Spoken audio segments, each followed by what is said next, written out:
Hello everyone! I hope you're having the most wonderful day wherever you are in the world. Today we're going to talk about something that is going to completely change the way you think about romance, love, marriage, and the specific chaos of trying to find a partner, what dating actually looked like in the Middle Ages. Because spoiler alert, it was simultaneously more romantic and more horrifying than anything Tinder has ever produced. But before we dive in, if you enjoy what I do here, please subscribe. It genuinely means everything to me. And drop a comment letting me know where you're watching from and what time it is there. I am always thrilled to see viewers from literally every corner of the globe. Now, let's fall in love. Medieval style. You're 17 years old. It is the year 1247, somewhere in rural England, and your mother has just sat you down with the specific expression of a woman who has been planning this conversation for approximately 3 years and is determined to get through it without either of you crying, though she's not confident about her chances. The conversation is about marriage. Your marriage, specifically, to a person she has identified, a person you have met once, possibly twice at a market fair, under circumstances that did not involve anything resembling a private conversation. You have opinions about this. Your opinions are noted. They are not, in the specific vocabulary of medieval family dynamics, particularly relevant. This is medieval dating. And before you say, well, that's just arranged marriage, that's not dating. Hold on. Because the reality of how medieval people found partners, fell in love, negotiated the specific emotional and economic contracts of medieval romantic life, and navigated the particular landmines of marriage in a world without divorce, without reliable contraception, without any of the specific modern infrastructure for managing romantic failure. That reality is considerably more interesting, more complicated, and in some ways more emotionally rich than the simple parents picked your spouse and that was that version that the popular imagination has settled on. Medieval people fell in love. They experienced heartbreak. They wrote poetry about their feelings. They used love potions. They consulted fortune tellers. They sneaked out of windows. They defied their families. They married for love against everyone's advice, and sometimes it worked out beautifully, and sometimes it was a complete disaster, exactly like it is today. They also married complete strangers for economic reasons, and sometimes grew to love each other, and sometimes didn't, and had to navigate that for the rest of their lives. Exactly like today, in some quarters. The story of medieval romance is not a simple story of oppression and arranged marriage. It is a complicated, fascinating, sometimes hilarious, sometimes genuinely moving story of human beings trying to do one of the most fundamentally difficult things human beings attempt: find a person to share their life with, in a world that was doing everything it possibly could to make that difficult. Let's tell that story. Chapter 1. The stakes. Why marriage in the Middle Ages was very serious business. To understand medieval dating, you need to understand what marriage meant in the medieval world. Because dating, in the modern sense, the casual exploration of potential compatibility with various people, with no particular commitment and a socially accepted expectation of multiple relationships before settling on one, did not exist as a concept. The entire social, economic, theological and legal architecture of medieval life was organised around the assumption that people would marry, that they would marry once, that the marriage would be permanent, and that the specific person they married would have enormous consequences for virtually every dimension of their subsequent existence. This is not merely a romantic observation, it is an economic one. In the medieval world, the household was the primary unit of economic production. The specific combination of a husband and wife, their respective labour, their combined resources, their joint management of the household economy, was the specific mechanism by which most medieval families sustained themselves.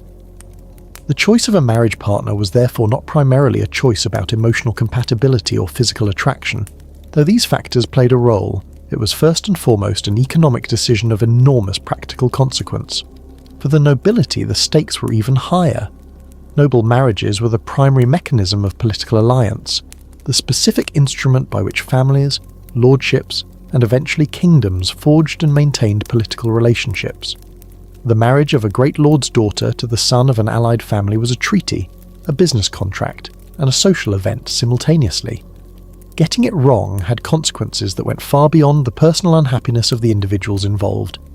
The Church added a theological dimension that made marriage simultaneously more serious and more complicated. Catholic doctrine, which dominated medieval European religious life, held that marriage was a sacrament, one of the 7 sacraments through which God's grace entered human life. This elevated marriage to a kind of sacred covenant, which on one hand gave it a dignity and a permanence that secular law alone might not have provided, and on the other hand created an elaborate ecclesiastical system of rules, permissions, prohibitions and procedures that anyone seeking to marry had to navigate. The specific canon law of marriage in the medieval period was one of the most complex and most frequently contested bodies of law in the medieval world. Who could marry whom? What constituted a valid marriage? What could dissolve a marriage? Whether marriages made under specific circumstances were binding. These questions occupied medieval lawyers, theologians and church courts throughout the period with a frequency and an intensity that reflects how genuinely consequential the answers were. The specific issue of consent was one of the central questions of medieval marriage law, and it is one of the places where the medieval reality most diverges from the popular imagination. The Fourth Lateran Council of 1215, one of the most important church councils of the medieval period, established specific requirements for valid marriage that included, crucially, the free consent of both parties. A marriage contracted by force or by fraud was not, according to canon law, a valid marriage. The church required that both the man and the woman freely consent to the union. This sounds modern, it is not nothing. But the specific practical application of the consent requirement existed within a social structure that created enormous pressure, economic, familial, social, and sometimes physical, on individuals to consent to unions that their families had arranged. The formal legal right to refuse was real. The practical ability to exercise it, especially for women, was considerably more constrained. The economic stakes of marriage for different social classes were wildly different. For a peasant family, the marriage of a son or daughter was primarily about establishing a viable household economy. For an artisan family in a medieval town, it might also be about business connections and guild relationships. For a merchant family, it was increasingly about commercial alliances and access to trade networks. For minor nobility, it was about land, military obligation, and social positioning. For the great nobility, it was about territorial power and political alliance. For royalty, it was about dynastic survival. All of these different contexts produced different specific practices around finding a partner, evaluating candidates, negotiating terms, and conducting the specific rituals of engagement and marriage. But they shared a common underlying logic. Marriage was too important to be left entirely to the individuals most immediately affected by it. Chapter 2. The Matchmaker's World. How people actually found each other. You need to find a spouse. You are a young man in a medieval English town, approximately 1300. You have finished your apprenticeship. You have, just barely, saved enough money to set up your own workshop. You have a reasonable reputation in the community. You are, by the standards of the time, a viable marriage prospect. Now you need to find the person you're going to marry, and the specific mechanisms by which this happens are considerably more structured and considerably more social than modern people typically imagine. The first thing to understand is that medieval people did not, in general, have access to large pools of potential partners. The world of a medieval person was small by modern standards. Most people lived their entire lives within a fairly limited geographic radius, perhaps a day's walk or ride from where they were born. The specific people they knew were the people of their village, their town, their parish. The pool of potential marriage partners was therefore the pool of eligible people they already knew, or could come to know through the specific networks of medieval social life. This has an important implication. The process of finding a marriage partner was not a separate activity from normal social life. You didn't fill out a profile and get matched with strangers. You found your partner, or your partner was found for you, through the existing social networks of church, work, neighbourhood, and family connection. The people who facilitated this process were not professional matchmakers in the modern sense, though such people existed, particularly in urban contexts. They were family members, neighbours, priests, and the specific community figures who knew everyone and had opinions about everyone, and were not shy about sharing those opinions. The role of the parish priest in medieval matchmaking was significant and underappreciated. The parish priest knew his flock, knew their economic circumstances, their reputations, their family histories, their specific qualities as human beings. He was one of the few people in a medieval community with comprehensive knowledge of the entire community across social levels, and his opinion about potential matches carried weight both because of his specific knowledge and because of his religious authority. Priests were not supposed to be professional matchmakers, but they were often consulted informally, and the specific knowledge they possessed made them natural sources of advice. The specific pattern of a widow asking her priest whether the craftsman who had recently set up his workshop in the parish was a suitable match for her daughter was not unusual in the medieval period. It was one of the informal mechanisms by which communities managed the specific social project of pairing their members appropriately.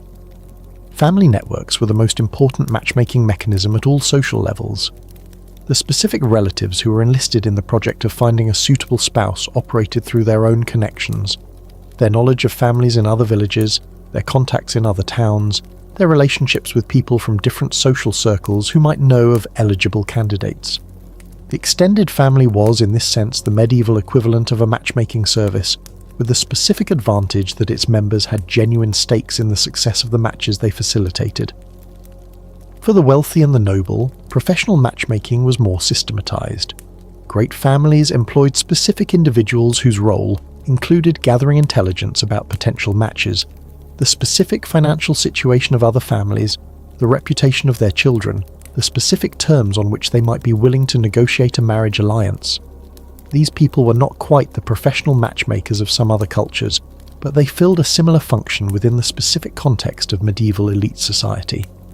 The marriage market in medieval towns operated partly through specific social occasions that brought eligible young people together. The feast days of the church calendar, the celebrations of Christmas, Easter, various saints' days that punctuated the medieval year, were occasions for social gathering that also functioned as opportunities for young people to encounter each other, be evaluated by each other's families, and begin the specific social process that might eventually lead to marriage negotiations. Fairs were another venue. The specific annual or seasonal fairs that were economic events first and social events second nevertheless functioned as occasions when people from different villages and communities came together. When the specific pool of potential partners expanded beyond the immediate locality, and when the specific chemistry of attraction and evaluation could operate across a wider social field. Chapter 3. Courtly Love. The fantasy that changed everything now. We need to talk about one of the most interesting and most misunderstood phenomena in the entire history of romance, the medieval tradition of courtly love. You're a knight in southern France, approximately 1180.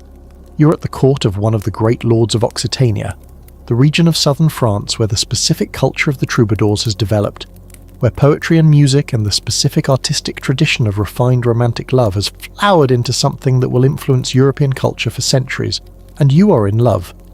Not with someone you can marry, with someone you absolutely cannot marry. With the lady of the castle, the wife of your lord, a woman of higher social status than you, a woman who is already married, a woman who exists in a specific relationship with you that makes the love simultaneously impossible, and, within the specific cultural framework of courtly love, morally and aesthetically superior for its impossibility. This is finama, refined love, courtly love, and it is one of the most genuinely strange cultural phenomena in the history of human romantic life. The troubadour tradition, which developed in the 11th and 12th centuries in southern France and spread rapidly across Europe, produced a specific ideology of love that was simultaneously literary, social, and genuinely influential on how people thought and felt about romantic relationships. The specific features of this ideology are worth examining in detail because they are both fascinating in themselves and genuinely influential on subsequent Western romantic culture. In the courtly love tradition, love was defined not by its social acceptability or its potential to lead to marriage, but by its specific emotional intensity and its transformative effect on the lover. The worthy lover was ennobled by love, made better, more refined, more virtuous, through the very process of loving, regardless of whether the love was requited or consummated. The specific suffering of unrequited love was not merely unfortunate, it was, within the courtly love framework, a sign of the love's genuineness and nobility. The lady of the courtly love tradition was idolized almost beyond humanity. She was perfectly beautiful, perfectly virtuous, perfectly accomplished. She was the specific object of devotion and service, and the lover's relationship with her was explicitly modelled on the feudal relationship between a vassal and a lord. The lover owed his lady service, loyalty, and obedience. She was empowered to grant or withhold her mercy, her reciprocation of the lover's devotion, and the lover was required to accept her judgment without complaint. The specific practical reality of this tradition is something that historians have debated extensively. Was courtly love purely literary, a game played in poetry and song with no connection to actual romantic relationships? Or did it reflect, however stylized, something about how actual men and women in medieval courts experienced and expressed romantic feeling? The honest answer is probably both. Courtly love was a literary tradition, and the specific conventions it employed were recognized as conventions by the people using them. This was art, not autobiography. At the same time, literary traditions both reflect and shape emotional reality. The specific vocabulary that the troubadours developed for describing the experience of romantic longing, the sleeplessness, the loss of appetite, the specific physical symptoms that medieval medicine associated with love, was not invented from nothing. It was the literary formalization of experiences that people actually had, and the influence of this tradition on how medieval people thought about love was enormous. Once you have a cultural vocabulary for describing the experience of romantic love as an intense, beautiful, morally significant emotion, as something that makes you a better person, that deserves to be celebrated and memorialized in art, the specific experience of romantic love becomes culturally legible in ways that it might not otherwise be. People have the concepts and the vocabulary to recognize and name what they are feeling. The specific tension between courtly love ideology and the practical realities of medieval marriage is one of the most interesting features of the tradition. Courtly love, in its strictest formulation, was incompatible with marriage. The argument being that the specific freedom and spontaneity of love required the specific absence of the legal and social obligations that marriage created. This position was stated explicitly in the specific literary treatise known as De Amor, on love, attributed to Andreas Capellanus, writing in the late 12th century, which included a judgment attributed to the Countess of Champagne to the effect that love between husband and wife was impossible. This is obviously a somewhat extreme position, and it is not clear how seriously it was meant to be taken even by the people stating it. Most medieval people, including those embedded in the courtly culture that produced these ideas, understood that marriage was a social reality and love was one of its dimensions, though not necessarily its primary organizing principle. But the specific idea that love and marriage were in tension, that the passionate, irrational, overwhelming experience of romantic love was somehow incompatible with the ordered, practical, contractual institution of marriage, is one that courtly love introduced into Western culture, and that Western culture has never quite resolved.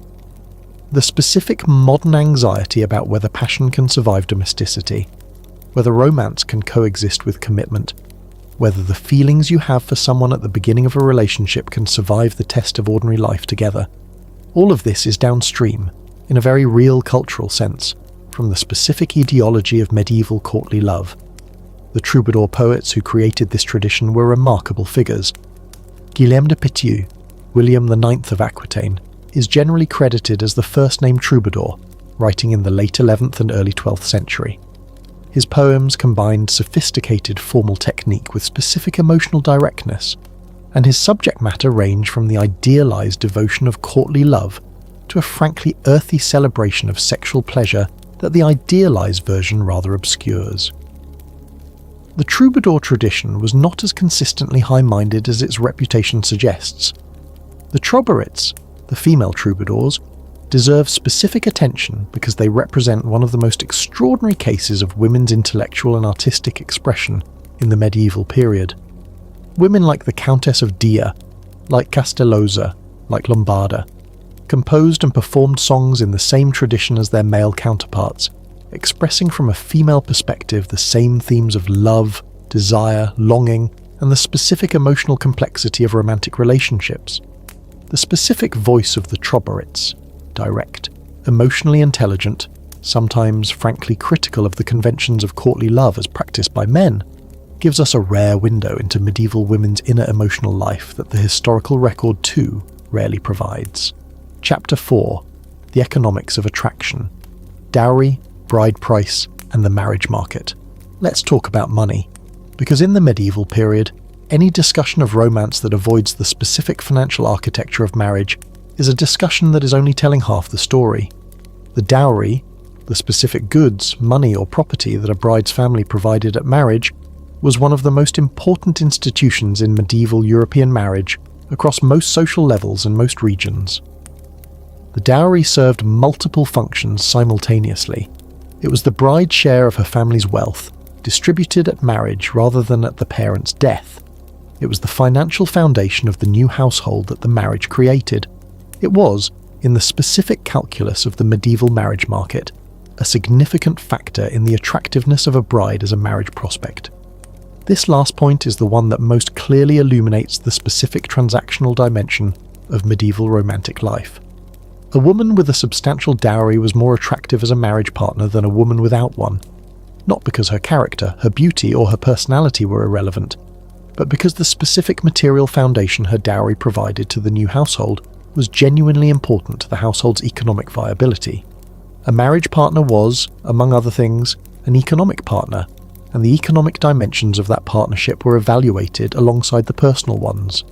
The dowry system created specific dynamics that affected how families positioned their daughters on the marriage market and how they evaluated potential suitors. A family with limited resources and multiple daughters faced specific strategic decisions about how to allocate dowry resources. Marrying off daughters in order of age was conventional but not universal. The specific marriage of a daughter to a particularly advantageous match might justify concentrating dowry resources on that match at the expense of others. The bride price, or mourning gift, the specific goods or money that the groom provided to the bride or her family, was a parallel institution with a different logic. In early medieval practice, the mourning gift, Morgengabe in German, was given by the husband to his wife the morning after the wedding night, and it was understood as a specific acknowledgement of the consummation of the marriage and the specific obligations that consummation created. The mourning gift was the wife's personal property, one of the few assets that a married woman in the medieval world might hold in her own right. These financial negotiations were not conducted secretly or shamefully. They were the explicit, acknowledged dimension of the marriage process, discussed between families before any formal betrothal, incorporated into the specific legal documents that formalized the marriage agreement, and recognized by everyone involved as a legitimate and important part of how marriages were arranged. The idea that love and money were incompatible, that acknowledging the financial dimensions of marriage somehow invalidated the romantic ones, was not a medieval idea. It is a distinctly modern one, and not necessarily a better one. The specific marriage negotiation process for noble families could be extraordinarily complex. The negotiation of a marriage between two significant noble houses involved lawyers, financial assessors, representatives of both families, and potentially the involvement of the lord or king whose political interests were affected by the alliance. The specific terms of the marriage settlement, the amount of the dowry, the provision for the wife if widowed, the arrangements for children, the specific land and property implications of the union, were negotiated with the same thoroughness as a major commercial contract. Because that is what it was. Among the nobility, a marriage was explicitly a political and economic contract, and the romantic dimensions, though they were not entirely absent, were secondary in the formal negotiation process. For peasants, the economics was simpler, but no less important.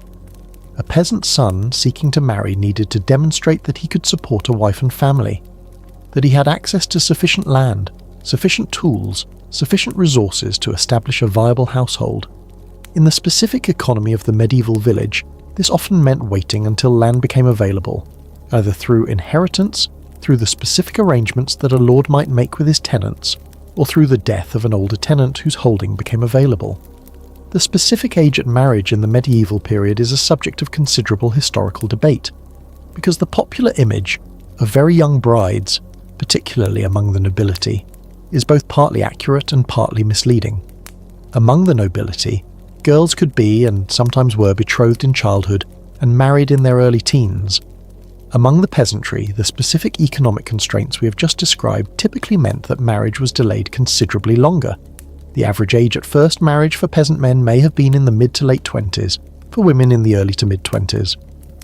The specific demographic reality of delayed marriage among peasants had significant social consequences.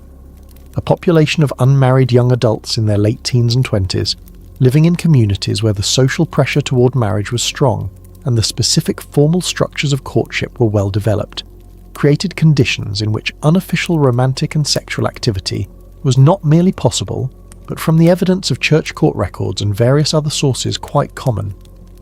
Chapter 5.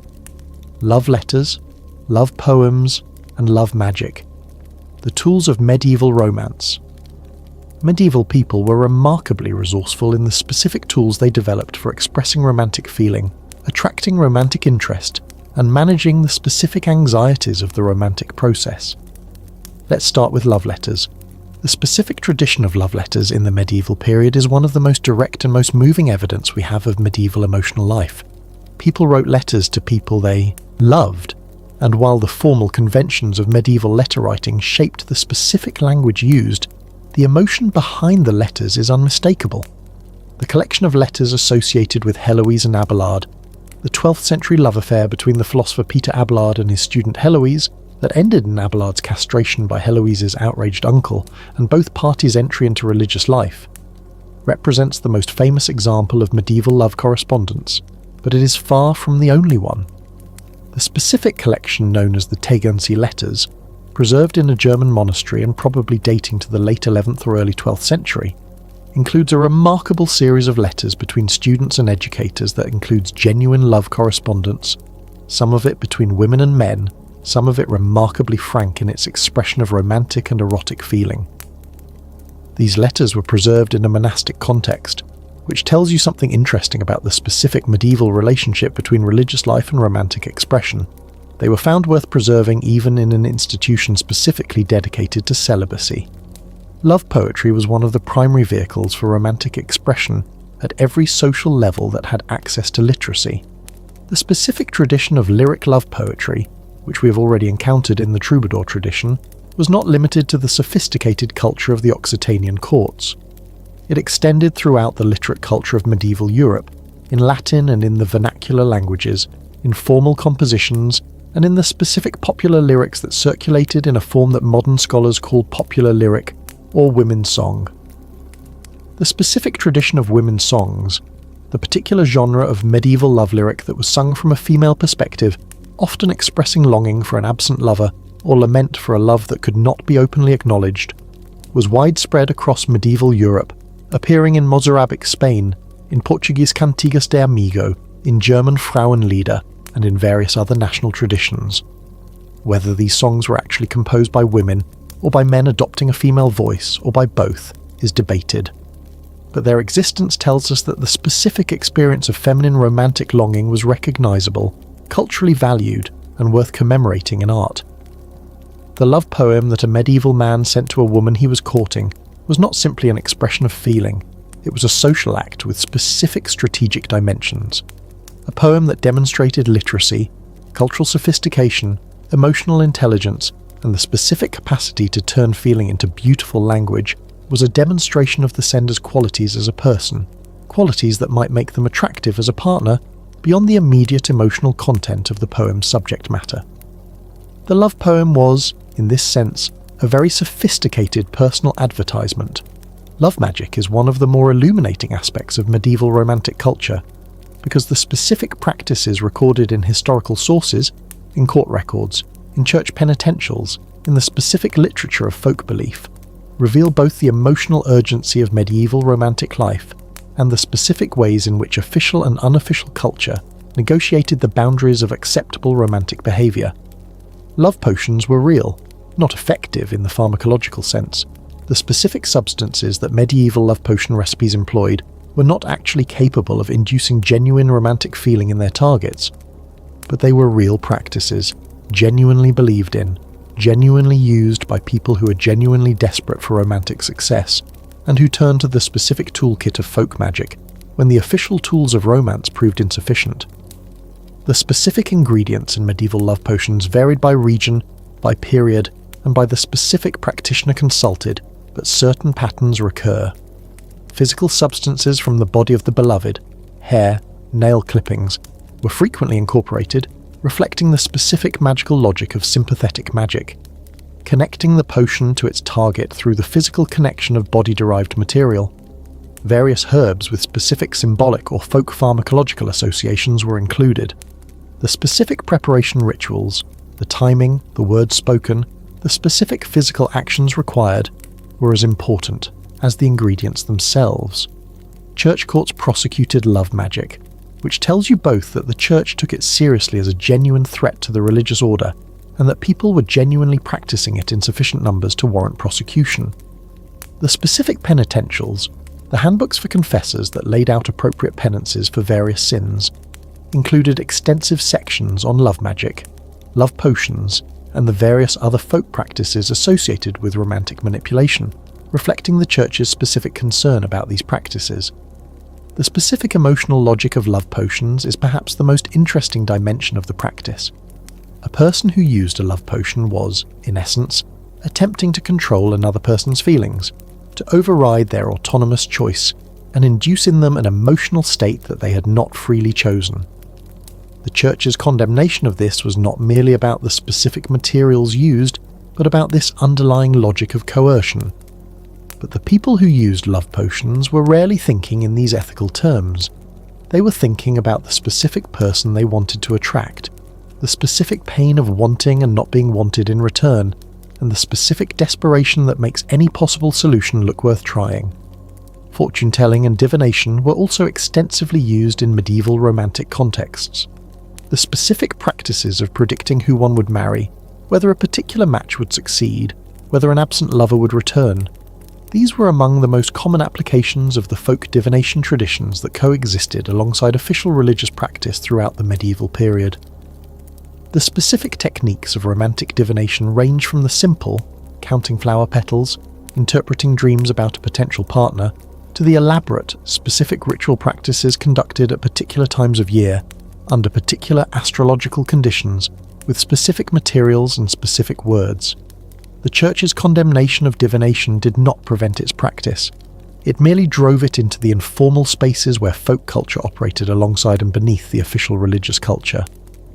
The feast day of St. Agnes, celebrated on January 21st, was associated throughout the medieval period with specific practices for dreaming of one's future spouse.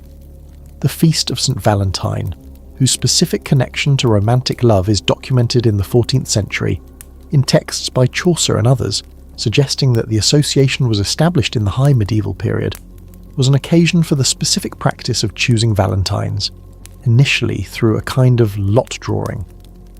These practices were not purely secular. They were embedded in the specific overlap between official religious observance and folk custom that characterized medieval popular religious life. Chapter 6. The Church and Sex. Rules, Regulations, and the Complicated Reality. No discussion of medieval dating can avoid the specific role of the Church in regulating medieval sexuality, because the Church's influence on this dimension of medieval life was both pervasive and complicated. The official position of the medieval Catholic Church on sexuality was straightforward in its basic outline and complicated in its specific applications. Sex was legitimate within marriage for the purpose of procreation. Sex outside of marriage was sinful. Sex within marriage for purposes other than procreation was at best venially sinful. Specific acts, specific timings, not on feast days, not during Lent, not during the wife's menstrual period, not during pregnancy, and specific positions were subjects of extensive theological regulation. This extensive regulatory apparatus tells you something important. The people producing it knew that the behaviours they were regulating were happening. Confessors asked about specific sexual sins in specific detail because their penitents were committing specific sexual sins in specific detail, and the specific guidance in the penitentials about appropriate penances for different sexual transgressions reflected knowledge of the full range of what people actually did. The specific reality of premarital sexuality in the medieval period is one of the areas where the gap between official prescription and actual practice is most clearly visible. Church court records, the records of the ecclesiastical courts that adjudicated matters, including sexual offences, document premarital sex, adultery, and various other sexual transgressions with a consistency that suggests these were not rare exceptions, but relatively common features of medieval sexual life. The specific practice of betrothal created a particular grey zone. In the medieval period, a formal betrothal, the specific promise of future marriage, made publicly and with witnesses, had legal and moral weight that was not entirely different from marriage itself. The specific canon law position on betrothal held that a betrothal followed by sexual intercourse was, under certain circumstances, effectively equivalent to marriage. This created a specific situation in which betrothed couples who anticipated their wedding night were, if not entirely beyond reproach, at least in a less severe situation than completely unrelated people in the same circumstances. The specific data from church court records about illegitimacy rates, the rates at which children were born outside of formal marriage, is revealing. The rates were not trivial, and they varied by period and region in ways that reflect specific social and economic conditions. In the specific period and regions where delayed marriage was most common, where young adults spent years in their late teens and 20s without the specific social legitimation of marriage, the rates of premarital sex, as evidenced by illegitimacy rates and church court prosecutions, were correspondingly higher. The specific treatment of women who had sex outside of marriage, and of women who became pregnant outside of marriage, was significantly harsher than the treatment of men in equivalent situations, reflecting the specific double standard that has characterized most known societies' treatment of female versus male sexuality. The specific shame and social consequences that fell on an unmarried mother were not equivalent to those that fell on the father of her child, and the specific legal and social mechanisms that were supposed to protect women in these situations, the ecclesiastical court's ability to compel paternity acknowledgement and financial support, were imperfectly effective in practice. The specific institution of the hand fasting, an informal marriage agreement that was recognized in folk practice if not always in canon law, was one of the ways in which medieval communities managed the specific gap between the formal requirements of marriage and the practical realities of sexual life. A hand fasting was a private promise of marriage, sometimes accompanied by specific ritual actions, that could serve as a preliminary to formal marriage or as a substitute for it in communities and situations where formal ecclesiastical marriage was difficult to arrange. The specific ambiguity of what constituted a valid marriage under medieval canon law created considerable room for both creative arrangement and genuine legal complexity. A marriage required the free consent of both parties and the performance of specific formal ceremonies, but the canon law on this was sufficiently flexible that marriages could be, and frequently were, contracted in informal circumstances. The specific cases of clandestine marriage, marriages made without the required public announcement, the bans, without witnesses in the required form, or under other irregular circumstances, were a consistent source of ecclesiastical court business throughout the medieval period. Chapter 7. Noble Marriage, the Political Chess Game. Let's climb the social ladder and examine what romantic life looked like among the people whose marriages had the most explicit political dimensions. You're a daughter of a minor English baron, approximately 1280. You're 16 years old. You are by all accounts pretty, intelligent, and reasonably well educated. You can read and write in both Latin and French. You can play several instruments. You have been trained in the specific household management skills that a baronial wife would need. You are, in the specific vocabulary of the medieval nobility, a desirable marriage prospect. You have been summoned by your father. Your father has been in correspondence with another family for several months. The correspondence has been about you, specifically about the terms on which you might be transferred from one family to another. There is a young man involved. You have not met him, but your father has, and has a generally favourable impression of him, which is to say that he has enough land and enough income to make the alliance worthwhile, and no obvious physical or mental defects that would make the match embarrassing. Your father is not, to be fair to him, uninterested in your opinion. He will ask it. But the specific weight that your opinion carries in this process is considerably less than the weight of the specific financial and political considerations that have shaped the correspondence of the last several months. This is noble marriage, and for much of the medieval period, for much of the European nobility, this is broadly how it worked. The specific political dimensions of noble marriage are most visible at the very top of the social hierarchy, where royal marriages were explicitly diplomatic instruments.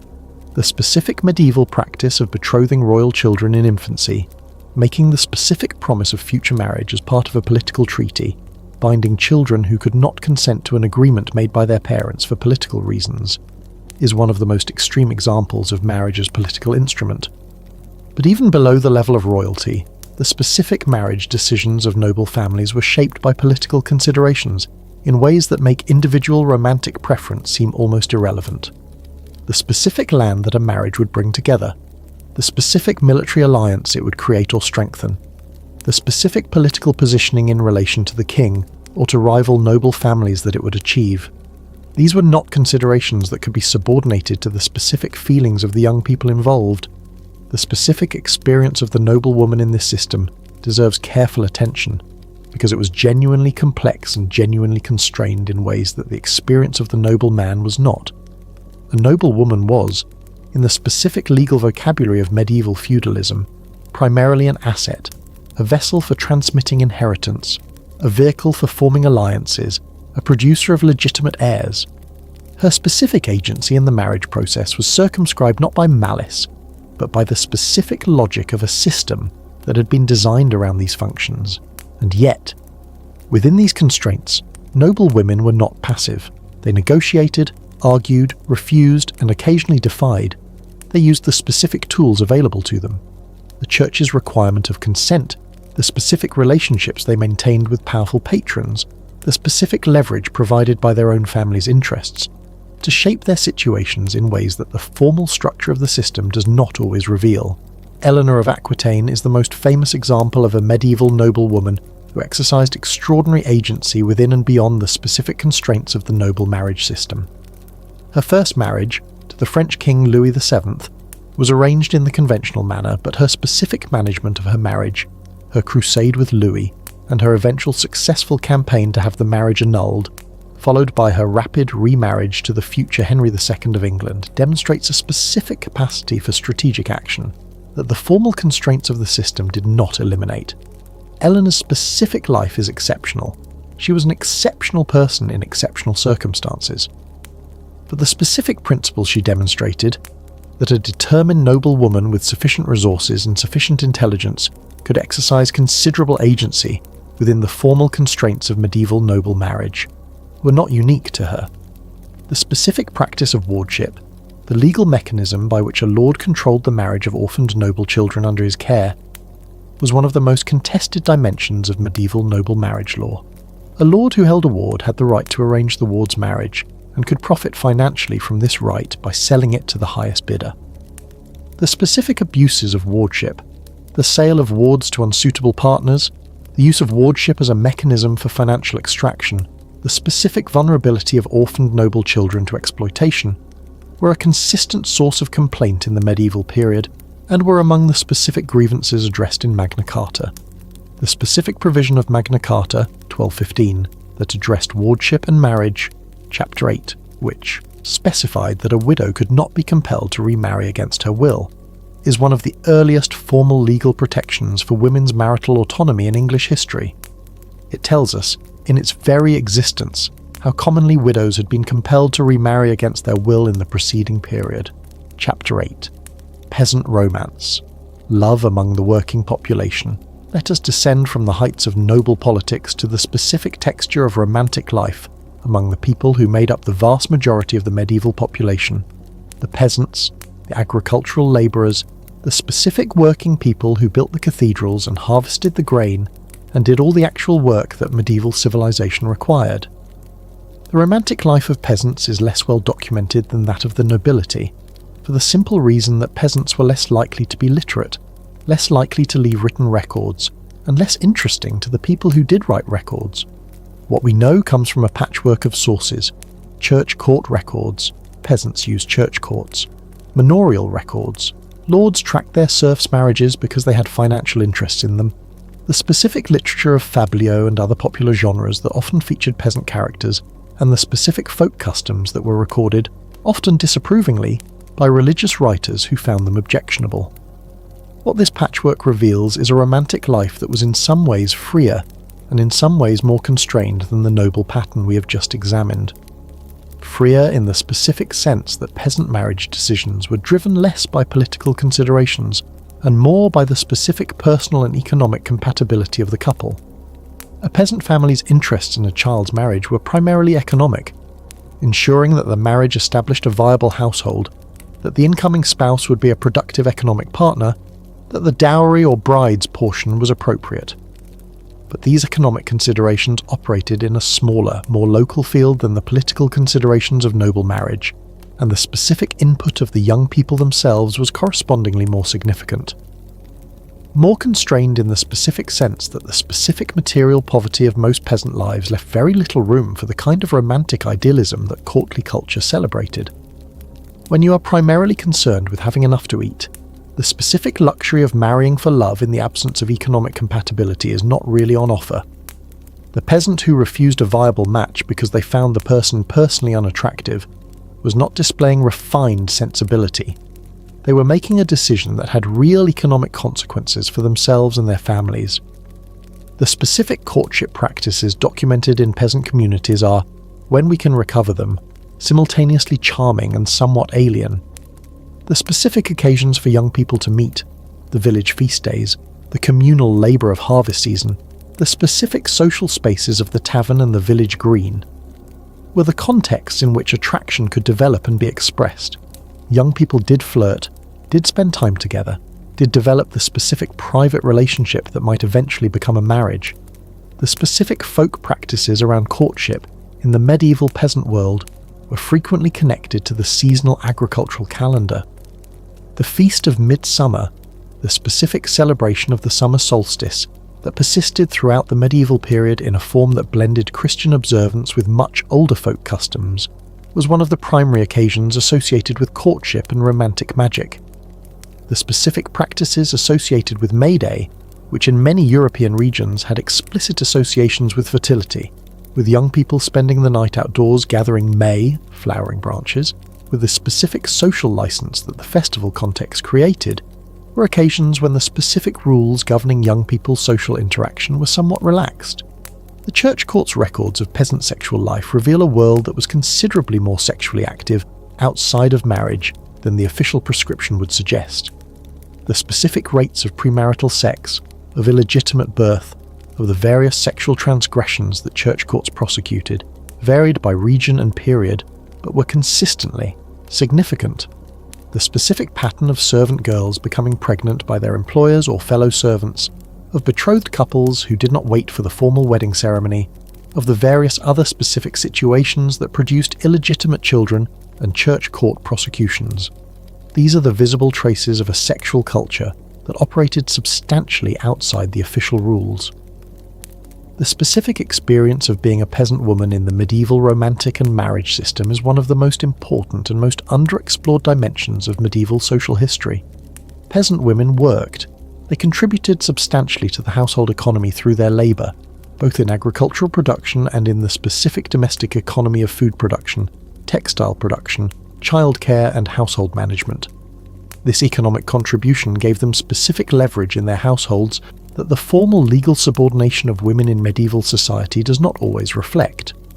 The specific evidence from later medieval court records and household accounts suggests that peasant wives exercised considerable practical authority over specific aspects of household management, that their opinions were solicited and carried weight in family decisions, and that the formal structure of a male-headed household coexisted with a practical reality in which women's input was genuinely significant. Chapter 9. The Wedding. One of the biggest days of medieval life, you have found your person. The negotiations are complete. The banns have been read in church on 3 consecutive Sundays, giving the community the opportunity to raise any objections to the marriage. And unless someone knows something about a previous undissolved marriage, or a forbidden degree of kinship that would make the match canonically impermissible, no objection has been raised. Today is your wedding day. The medieval wedding was, by the standards of any era, a significant social event, and the specific form it took varied enormously by social level, by region, by period, and by the specific circumstances of the couple. But certain features were consistent enough to describe as characteristic.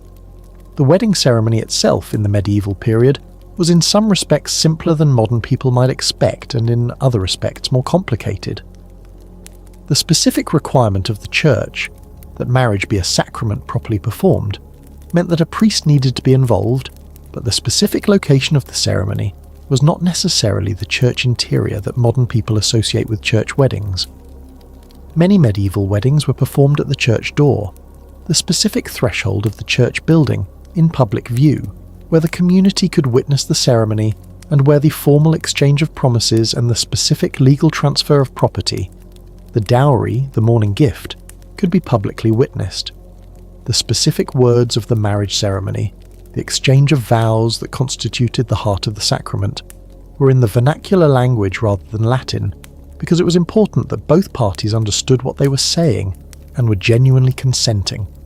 The specific form of the vows developed over the medieval period, but the essential elements, the specific promises of fidelity, of mutual support, of the intention of permanence, were consistent.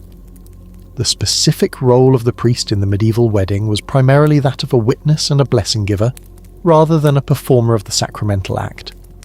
The theology of medieval marriage held that the sacrament was performed by the couple themselves. Their mutual exchange of consent was the sacrament. The priest's blessing was important but not constitutive. Without the couple's consent, there was no marriage, but a priest was not technically required for a valid marriage under all circumstances, which is why the specific problem of clandestine marriage without priestly involvement, was so persistent. The wedding feast that followed the ceremony was the major social event of the occasion, and its specific scale and extravagance depended entirely on the resources and social position of the families involved. A royal wedding feast was a political and cultural event of enormous significance, a demonstration of the new alliance's solidity and the royal family's magnificence, attended by representatives of other great families, involving specific entertainments, specific foods, specific rituals of celebration.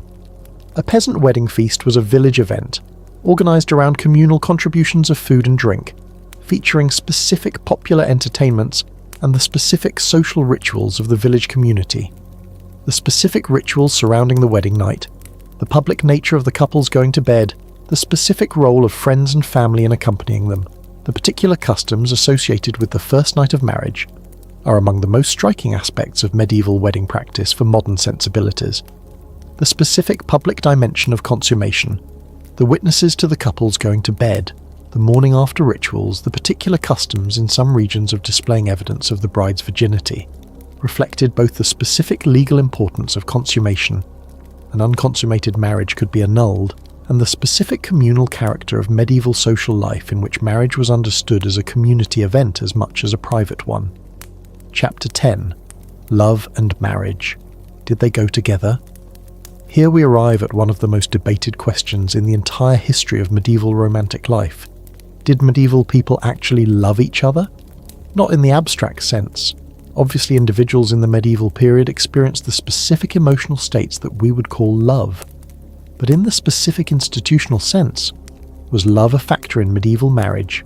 Did the people who got married in the medieval world expect to love each other, hope to love each other, actually achieve love in their marriages? The answer is more nuanced than either the cynical view, they married for economics and called it love, or the romantic view, love always finds a way, allows. The evidence from medieval sources, love letters, wills, diaries where they exist, the specific records of individuals' lives that sometimes preserve emotional content, suggests that many medieval marriages did develop genuine affection and mutual care. The specific grief of medieval widows and widowers, documented in wills and in various other sources, reflects the genuine emotional loss of a person with whom one had shared years of life. The specific care expressed for a spouse in wills, the provision made for a surviving partner, the specific tokens left, the language used to describe the relationship, often goes well beyond what the specific legal requirements of the will would necessitate. The specific phenomenon of love marriages contracted by couples against their families' wishes, based on the specific choice of the individuals involved, was documented throughout the medieval period.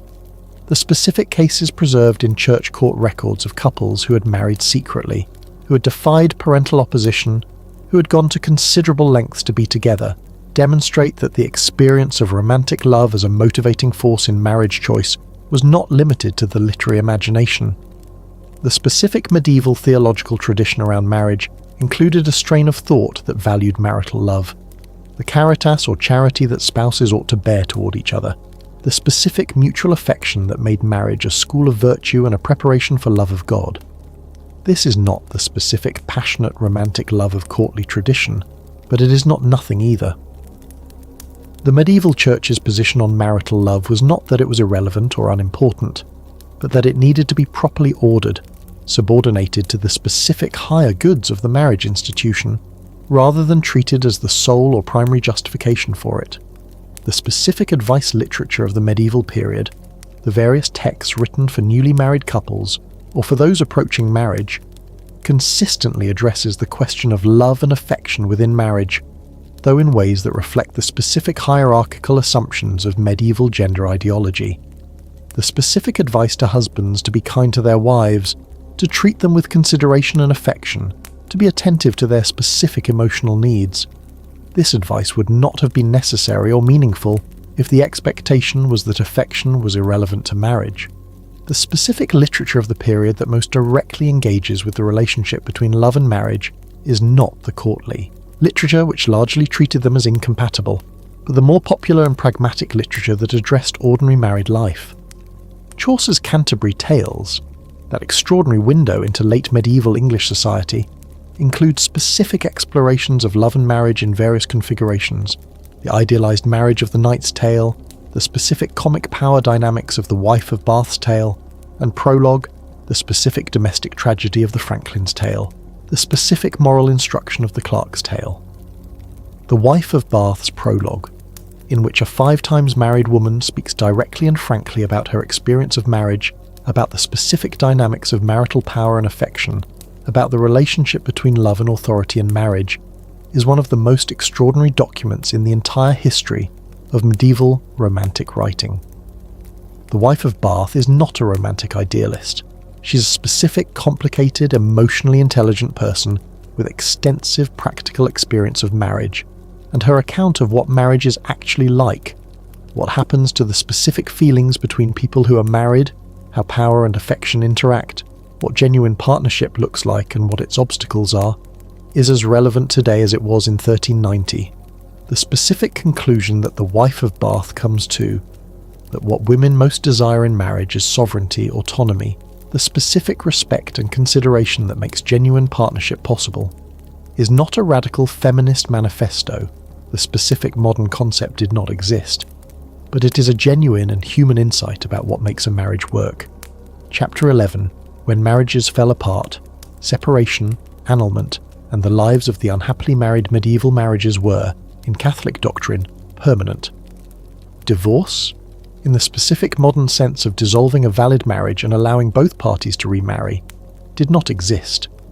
A couple who had been validly married was married until death, and there was no legal mechanism to change this. This sounds very harsh, and in specific cases it was. But the practical reality was slightly more complicated, for several reasons. First, the specific requirements for a valid marriage under canon law left considerable room for argument about whether any given marriage actually met those requirements. Annulment, the Church's declaration that a marriage had never been valid for specific canonical reasons, was the primary mechanism by which medieval marriages could be effectively ended.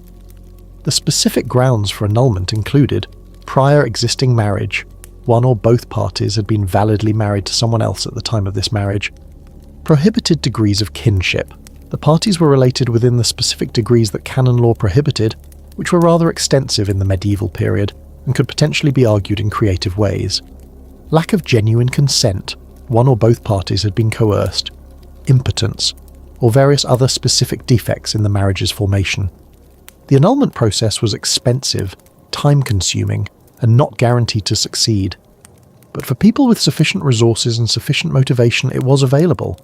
The specific history of Henry VIII of England, his campaign to have his marriage to Catherine of Aragon annulled, and the papal refusal that eventually led to the English Reformation, is the most famous example of the specific political and personal power of the annulment question. But it was not unique in kind, only in its historical consequences. For people without the resources to pursue annulment, the options for escaping an unhappy marriage were limited, but not entirely non-existent.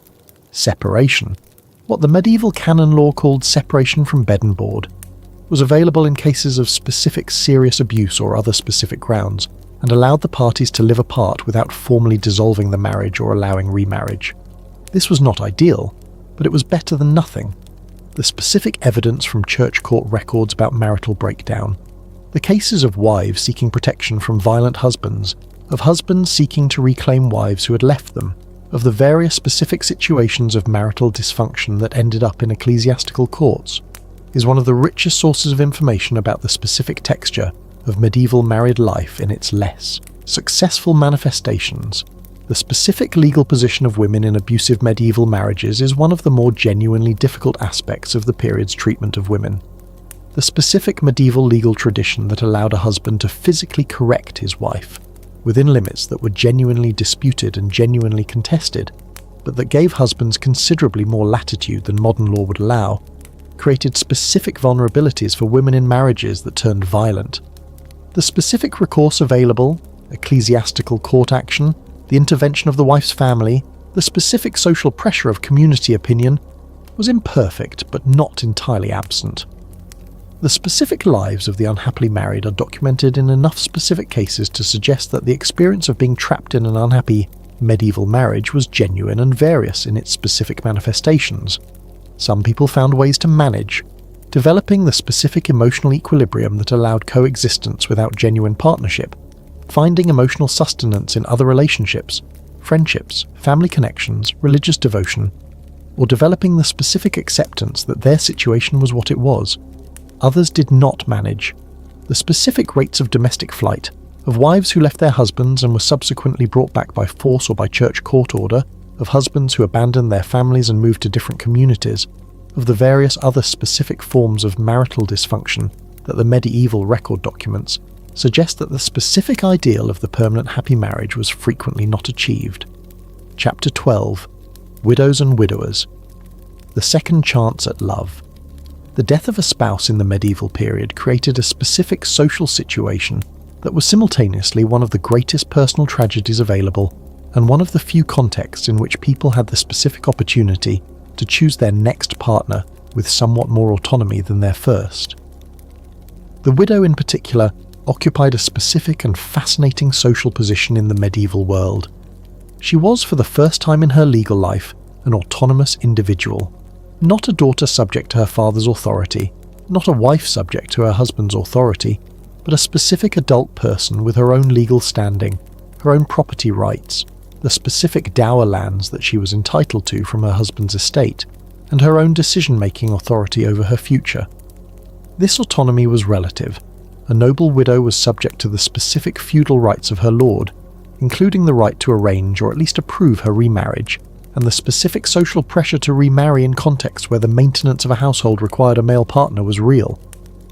But within these constraints, widows exercised a specific freedom that they had not previously had, and the evidence suggests that many of them valued and defended it. The specific demographic reality of medieval widowhood was significant.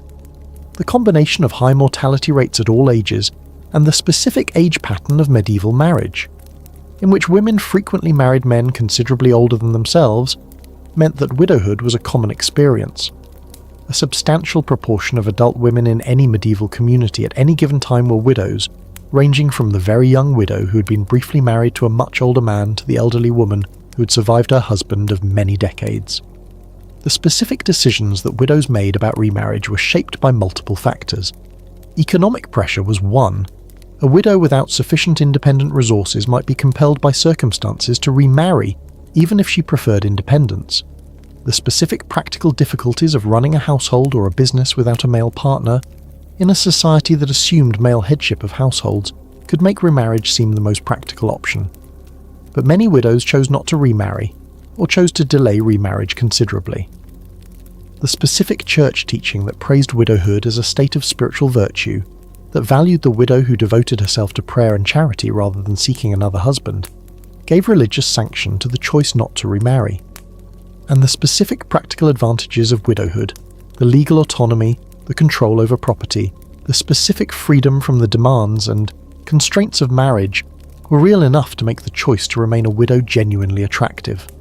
The specific widows who chose not to remarry and who exercised their autonomy in interesting ways are among the most compelling figures in medieval social history. the specific evidence of widows who ran businesses, who managed estates, who participated in legal and commercial transactions as full legal persons. This evidence gives us a glimpse of what medieval women's competence and agency looked like when the specific constraints of coverture were temporarily removed. The widower occupied a different position. The specific social pressure on widowers to remarry was generally stronger than on widows, partly because the specific practical management of children and household was more difficult for a man without a wife, and partly because the specific social structure of the medieval household assumed a female manager.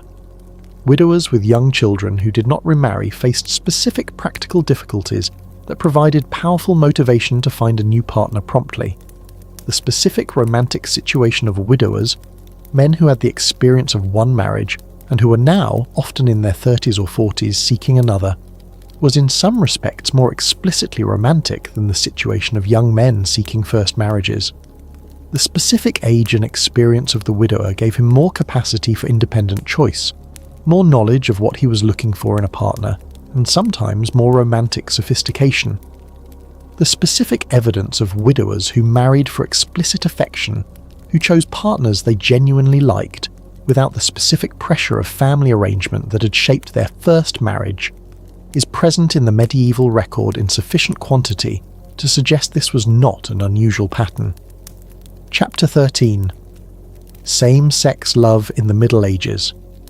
Any complete discussion of medieval romantic life must address the specific reality of same-sex attraction and love in the medieval world, because it was real, it was documented, and it was managed through a specific combination of religious condemnation, social tolerance, and the specific mechanisms of emotional expression that medieval culture made available for all kinds of love. The official position of the medieval church on same-sex sexual acts was clear. They were seriously sinful, categorized as part of the broader category of sins against nature. The specific theological and canonical tradition around this was well developed, and the specific penalties prescribed for same-sex sexual acts were serious. In the later medieval period, civil law increasingly aligned with ecclesiastical condemnation, and specific prosecutions for same-sex sexual acts are documented in the records of medieval courts. But the gap between official condemnation and actual social practice was, as in other dimensions of medieval sexual life, substantial.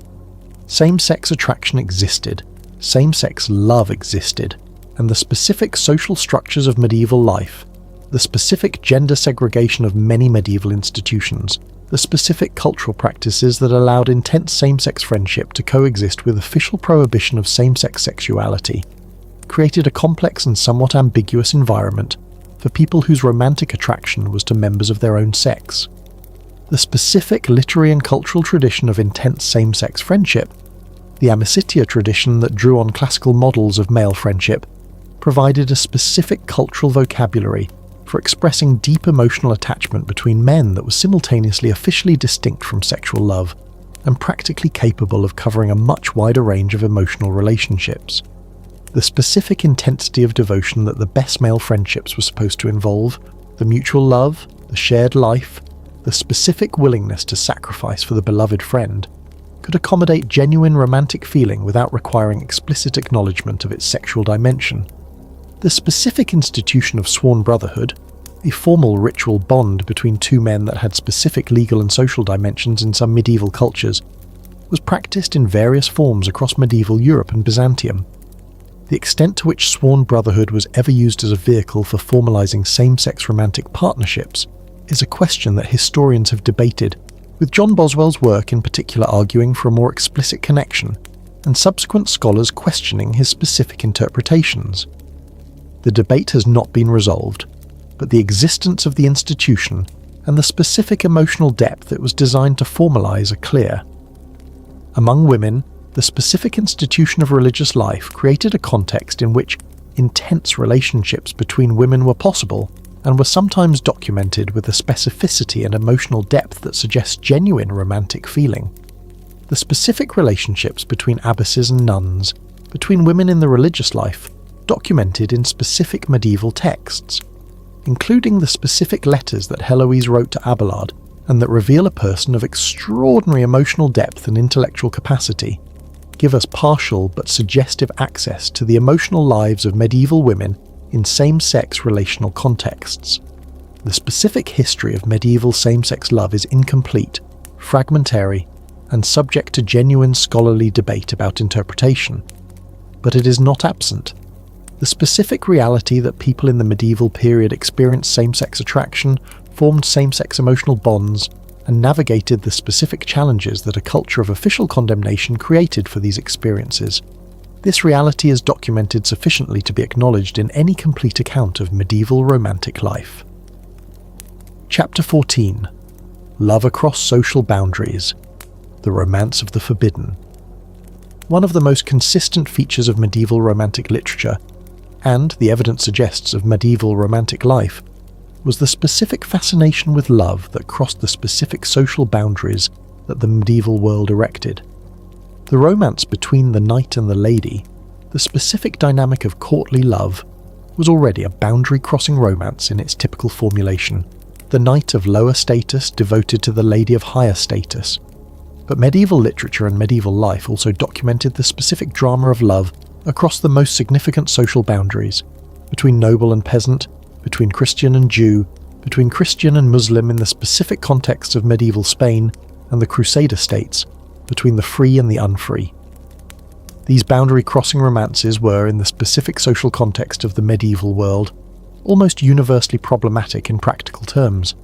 The specific social and legal barriers to marriage across class lines were real and significant. A noble who married a peasant was, at minimum, causing a significant social scandal, and was potentially violating specific feudal obligations. A Christian who married a Jew was subject to specific ecclesiastical sanctions. The specific barriers were real, but they were not always insurmountable. The specific history of medieval Europe includes documented cases of people who crossed these lines, who contracted marriages or formed relationships across the specific social boundaries that were supposed to prevent them. The specific mechanisms they used, the voluntary conversion that made a religious barrier disappear, the specific legal fictions that recharacterized a person's social status, the simple fact of geographic distance that removed the specific social scrutiny that their home communities would have applied, are evidence of both the strength of the specific social pressures and the specific human determination to act on romantic feeling regardless. The specific literary tradition of medieval romance, the body of literature that gives us the Arthurian legends, the romances of Tristan and Isolde, the specific narrative tradition that includes some of the most enduring love stories in Western culture, was itself explicitly concerned with love that transgressed specific social norms. Tristan and Isolde, lovers whose passion was not chosen but was induced by a love potion, who were nevertheless morally responsible for acting on it, who loved each other in defiance of the specific obligations that both owed to King Mark, is a specific exploration of the specific tension between romantic feeling and social obligation that medieval culture found endlessly compelling. The specific story of Tristan and Isolde was not merely entertainment, it was a meditation on a genuine moral question that the medieval world faced. What is the relationship between the specific emotion of romantic love and the specific obligations that social life creates? When love and duty conflict, which takes precedence? The specific answer that the Tristan story offers, that love is irresistible, that the conflict between love and obligation is genuinely tragic rather than simply moral failure, that the lovers are sympathetic even when their actions are socially destructive, was a culturally significant answer that reflected genuine ambivalence in medieval culture about the specific value of romantic passion. Chapter 15. The Letter That Changed Everything. How written communication shaped medieval romantic life. You've been thinking about this letter for 3 weeks, not because you lack the words. You've had the words since approximately the second day, when the specific overwhelming feeling of the specific encounter at the specific feast day had resolved itself into the specific clear understanding that you needed to say something to the specific person who had produced it. The words have been there. What you have not had is the specific courage to put them onto the specific parchment that is sitting in front of you, with the specific accusatory blankness of the unmarked surface that is waiting for you to commit yourself. The medieval love letter was not merely the communication of romantic feeling. It was a specific formal act with specific social and legal dimensions that the modern love text or email does not carry. The specific written declaration of romantic interest in the medieval period was a document, a thing that could be kept, produced, shown to others, used as evidence in the specific church court proceedings that might follow if the relationship went wrong. The specific person who received a love letter from someone of the wrong social status, or whose receipt of a love letter from the right person was interpreted in the wrong way by the wrong members of their community, was the person who had acquired a specific social document with specific social consequences that went beyond the private feelings the letter expressed. This gave the medieval love letter a weight, a specific formal gravity that the modern love message typically lacks. When you put the specific words onto the specific parchment and sealed the specific letter and sent it with the specific messenger, you were doing something that could not be easily undone. You were declaring yourself. You were creating a record. You were producing a specific piece of evidence of your specific feelings at a specific moment, which would exist independently of whatever happened next between you and the specific person you had sent it to. The specific tradition of the formal love letter in the medieval period drew on the ars dictaminis, the specific medieval art of letter composition that was one of the primary subjects of medieval rhetorical education. The ars dictaminis specified the particular parts of a formal letter: the salutatio, the captatio benevolentiae, the narratio, the petitio, the conclusio, and provided models and formulae for each. This might seem to reduce the love letter to a bureaucratic exercise, but the reality was the opposite. The specific formal training in letter composition gave literate medieval people the specific vocabulary and the specific structural tools for expressing feeling with a precision and an elegance that the untrained expression of emotion rarely achieves. The specific letters that survive from the medieval period, the Heloise and Abelard correspondence, the Paston letters from 15th century Norfolk, the specific miscellaneous letters preserved in various monastic and archival collections, are among the most direct evidence we have of medieval emotional life, precisely because letters were the specific vehicle through which medieval people expressed their private feelings in a form that could be transmitted to another person, and that time has sometimes preserved. The Paston letters, the specific correspondence of a Norfolk family of the 15th century, preserved in extraordinary completeness, give us specific vivid access to the romantic life of a specific medieval family across several generations. The specific courtship correspondence between Marjorie Paston and Richard Carle, the family's bailiff, whose romantic relationship with Marjorie her family violently opposed because of the specific social disparity between them, is one of the most moving, specific documents of medieval romantic defiance. The specific letters they exchanged, the specific determination with which Marjorie defended her choice against her family's opposition, the specific, devastating family confrontation in which the Bishop of Norwich attempted to determine whether they had genuinely exchanged marriage vows, and Marjorie's specific insistence that they had. This is medieval, romantic love in its specific real form, as complicated and as emotionally intense as anything in the literary tradition. Marjorie Paston's specific situation illustrates the specific practical power of the medieval letter in romantic contexts. The specific question of whether she and Richard Carle had exchanged the specific words that constituted a valid marriage under canon law, and the specific evidence provided by any written correspondence between them, was not a literary question. It was a legal one, with specific consequences for the specific people involved. The specific letters they had exchanged were the specific evidence in a specific, legal and ecclesiastical proceeding that would determine the specific shape of the rest of their specific lives.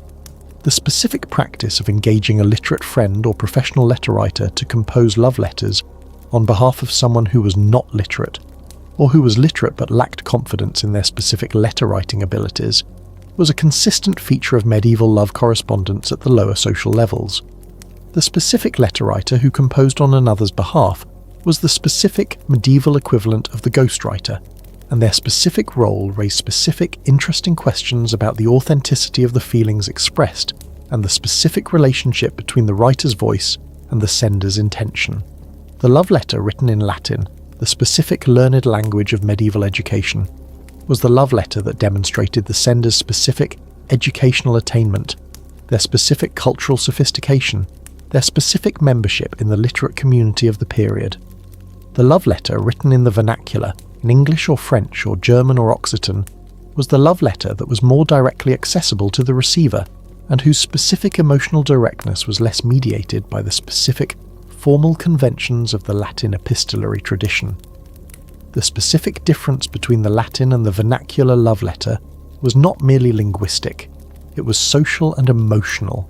The specific choice of language encoded specific information about the sender's background, the specific relationship they were seeking to establish, and the specific register of feeling they were attempting to communicate. The letter in elegant Latin was the letter from the educated man to the educated woman, a performance of shared cultural membership as much as a communication of personal feeling. The letter in direct vernacular was the letter that prioritized emotional immediacy over cultural display. The specific survival of love letters in monastic archives, the specific irony of romantic correspondence preserved by the specific institution dedicated to celibacy, reflects the specific medieval understanding that the emotions of love and the skills of letter composition were themselves subjects of intellectual and aesthetic interest, regardless of the specific moral evaluation of the specific situations they recorded. The monk who copied out the specific collection of love letters for a teaching anthology was not endorsing the specific relationships they described. He was recognizing that the specific form of the love letter, its specific rhetorical structure, its specific emotional vocabulary, its specific deployment of the tools of the ars dictaminis in the service of personal feeling, was instructive and valuable in itself. Chapter 16. The Mother-in-Law. The specific social dynamics of the extended medieval family and how they shaped romantic life. The marriage was not between two people. This is the specific, most important thing to understand about medieval marriage that the modern romantic imagination consistently underweights. The marriage in the medieval world was between two families, two extended networks of specific people with specific interests, specific histories, specific claims on the specific individuals who were nominally the central parties to the specific union. The specific young man and the specific young woman who exchanged the specific vows at the specific church door were, in the specific social reality of the medieval world, merely the specific human embodiment of a relationship between specific family networks whose specific dynamics would shape the specific marriage at every level, from the specific domestic arrangement of the household to the specific inheritance of the specific children. The mother-in-law was one of the most consequential figures in the specific social landscape of the medieval marriage, and the specific body of medieval cultural evidence about her, the specific fablio that made her a figure of comedy, the specific conduct literature that prescribed her proper behaviour, the specific church court records that document her role in specific marital disputes, is extensive enough to constitute a detailed portrait of the specific social function she served. The specific mother-in-law's role in the medieval household was not merely peripheral or ceremonial. In the specific living arrangements of many medieval families, particularly peasant and artisan families, where the specific economics of household management created strong incentives for extended family members to live in close proximity, the mother-in-law was frequently a specific daily presence in the married couple's life. She might live in the same house, she might live next door, she might be the specific person who managed specific aspects of the household economy that the specific married couple did not have the experience or the resources to manage independently. The specific authority dynamics of this arrangement were the specific authority dynamics of the medieval household in their most concentrated form.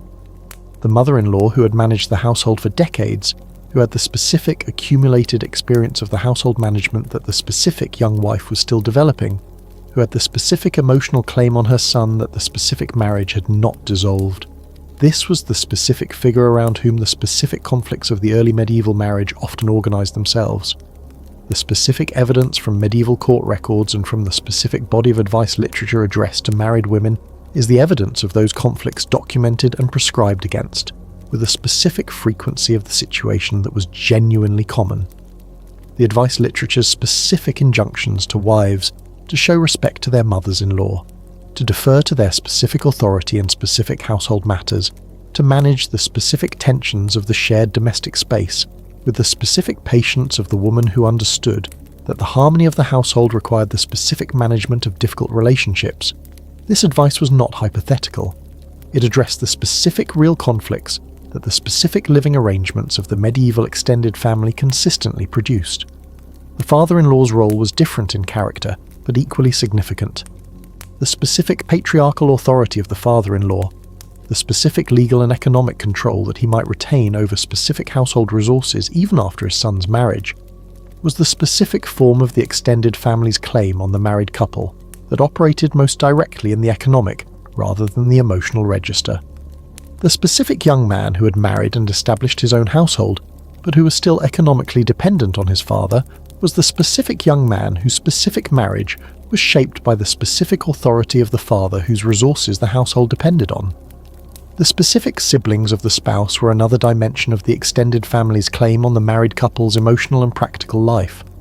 The wife who had married away from her own family was the wife whose specific bonds with her own siblings created specific loyalties and specific obligations that her husband's family might perceive as competing with the specific claims of the new family. The specific visits to her own family, the specific assistance she might provide to a sibling in difficulty, the specific emotional priority she might give to her own family's interests. These were the specific sources of the marital tensions that the specific extended family system of medieval life consistently generated. The specific phenomenon of the brother-in-law's financial claims on the married couple, the specific tradition in which a wife's brothers might have legitimate expectations of financial assistance from their sister's husband, was a consistent feature of the medieval extended family economy that the specific conduct literature addressed with the specific urgency of the situation that caused real friction. The husband who understood his marriage as having created a specific, private household economy was the husband who found himself in specific conflict with the wife's family's specific expectation that the new household's resources were available to the extended network on specific terms of mutual support. The specific widowed parent who moved into the married child's household was the specific recurring figure of the medieval domestic arrangement, whose specific presence created the specific three-generation household that archaeological and documentary evidence consistently reveals as a significant proportion of medieval living arrangements. The specific dynamics of the three-generation household, the specific authority negotiations between the older and the younger generation, the specific competing claims on the household's specific resources, the specific emotional triangulation between spouse and parent, were the specific dynamics that the medieval advice literature addressed and the medieval comedy exploited with the specific consistency of the situation that the specific social arrangements reliably produced. The specific positive dimensions of the extended family's role in medieval marriage deserve acknowledgement alongside the specific conflicts they generated. The specific support that the extended family provided to the young married couple, the specific practical assistance of experienced family members, the specific economic safety net that the family network represented in the specific emergencies of illness, harvest failure, or the various other specific crises that medieval life consistently produced, was genuine and significant. The specific marriage that was embedded in the specific network of the extended family was the specific marriage that had access to specific resources that the isolated nuclear couple did not have. The specific wisdom of the older generation, the specific accumulated experience of household management, of the specific agricultural knowledge, of the specific craft skills that the parents had developed over decades, was a specific resource that the extended family made available to the younger generation in ways that the specific isolated nuclear household could not replicate. The specific mother-in-law who seemed to be interfering with the specific young wife's management of the household was sometimes, in specific practical terms, the specific person who knew things about the specific household that the specific young wife needed to know. Chapter 17. The Troubadour's Influence. How the poetry of love changed what people thought they felt. The specific poetry entered the brain and rewired it. This is not a metaphor. The specific cultural technology of the troubadour tradition, the specific poems and songs that circulated through medieval courts and eventually through the broader literate culture of medieval Europe, did something specific and consequential to the way that people experienced and expressed romantic feeling. It gave them a specific vocabulary. It provided specific concepts. It established specific expectations about what love was supposed to feel like, what it was supposed to do to you, what the specific experience of romantic passion was supposed to involve. Before the troubadour tradition, people in medieval Europe fell in love. They had always fallen in love. The specific neurochemistry of romantic attraction is not a cultural invention. but they may have had fewer specific cultural tools for identifying, naming, and expressing what they were experiencing. The specific concepts that the troubadour tradition introduced and popularized, the specific idea of love as an ennobling force, the specific notion of the suffering lover transformed by his passion, the specific vocabulary of service and devotion and mercy that organized the lover's relationship with the beloved, these were specific cultural additions to the human experience of romantic feeling that changed the specific way that feeling was understood. This specific process, the cultural shaping of emotional experience through the provision of concepts and vocabulary, is one of the most interesting phenomena in cultural history, and the troubadour tradition is one of its clearest examples. Once you have been taught, by the specific cultural tradition you have absorbed, that love is supposed to make you sleepless and distracted and unable to eat, you're more likely to experience those specific symptoms when you fall in love. Not because the culture is making you lie about your experience, but because the specific cultural model provides a specific framework that the specific, ambiguous physiological and psychological experience of romantic attraction is filtered through. The specific spread of the troubadour tradition through medieval Europe was one of the most rapid and most consequential cultural diffusions of the medieval period.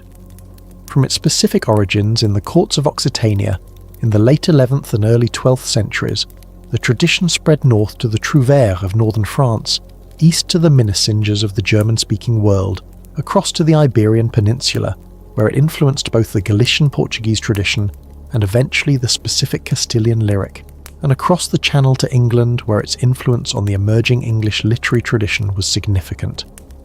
The specific figures who carried the tradition were the specific professional performers, the troubadours and trouvères and minnesingers who moved between courts, performing their songs and their poems for specific aristocratic audiences. These were not merely entertainers, they were specific cultural agents, carrying the specific ideology of fin d'amour across the specific geographic and cultural boundaries of medieval Europe, and depositing it in the specific courts and communities where it would take root and modify the specific local culture. The specific female audience for the troubadour tradition was the specific dimension whose importance the historical tradition has sometimes undervalued. The noble women of the medieval court who listened to the specific troubadour performances were not passive receptors of a specific male cultural production. They were specific active participants in the specific culture that the tradition created, specific patrons whose specific financial and social support made the specific performers' careers possible, specific critics whose specific aesthetic judgments shaped the specific development of the tradition, and specific subjects whose specific role in the ideology of fin d'amour gave them a specific kind of power within the tradition's terms that was unavailable to them in most other dimensions of medieval public life. The specific influence of the troubadour tradition on the specific women who absorbed it was the influence of a cultural model that positioned them as the specific objects of elaborate devotion, as the specific arbiters of the lover's fate, as the specific embodiments of the virtue and beauty that the lover served. This positioning was simultaneously empowering and constraining. Empowering in that it gave women a specific cultural authority and specific cultural visibility that the general medieval gender ideology often denied them. Constraining in that the specific role it assigned was the role of the idealized object, rather than the specific agent of their own romantic story.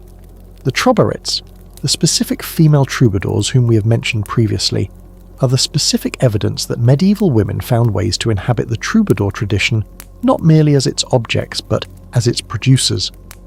The Countess of Dia's specific poems, the most extensive surviving collection of troubadours lyrics, are the specific voice of the specific woman who has absorbed the specific troubadour tradition and is deploying it from the specific position of the desiring subject rather than the specific position of the desired object. The specific reversal is significant. The woman who speaks of her own desire in the specific vocabulary of fin d'amour is the woman who has taken the specific cultural technology of the tradition and turned it to her own specific expressive purposes. The specific legacy of the troubadour tradition in the subsequent history of Western Romantic culture is the legacy of the specific persistent ideas about love that the tradition established and that Western culture has been negotiating ever since. The specific idea that romantic love is an overwhelming force that transcends social obligation. The specific idea that the suffering of unrequited love has a specific dignity and a specific value. The specific idea that the beloved is the specific cause of the lover's transformation, that love makes you better or worse, but never the same. The specific idea that genuine love is incompatible with the specific ordinary pragmatism of social convention. These are the specific ideas that Dante inherited when he wrote about Beatrice, that Petrarch inherited when he wrote about Laura, that Shakespeare inherited when he wrote the sonnets, that the specific romantic poetry and specific romantic novel of the subsequent centuries inherited and reproduced and modified in each specific cultural moment. The troubadours are the specific historical origin of a cultural tradition about romantic love that runs directly from their specific courts in 12th century Occitania to the specific cultural moment in which this script was written. Chapter 18, The Secret Marriage. When medieval people defied their families and what happened next, they had been planning it for 6 weeks. The specific plan had required the specific cooperation of 3 people: the specific friend who would carry the specific messages, the specific priest who had agreed to perform the ceremony without the specific banns that the specific canon law required to be read, and the specific servant whose specific strategic illness would provide the specific alibi that the specific afternoon's absence required. 6 weeks of specific planning for the specific 10 minutes of the specific ceremony that would make them, under the specific terms of the specific canon law, irrevocably married. The clandestine marriage, the specific marriage conducted without the required public announcement, without parental consent, often without the full knowledge of the community, was one of the most persistent and most specifically documented forms of romantic defiance in medieval Europe. The Church spent enormous energy prohibiting it, prosecuting it, and legislating against it throughout the medieval period. The fact that it continued throughout the medieval period despite this specific sustained institutional opposition is itself the evidence of the specific human determination that produced it. The specific canon law requirement of the banns, the specific public announcement of an intended marriage, read on 3 consecutive Sundays before the ceremony, giving the community the opportunity to raise objections, was the specific institutional mechanism designed to prevent the specific secret marriage.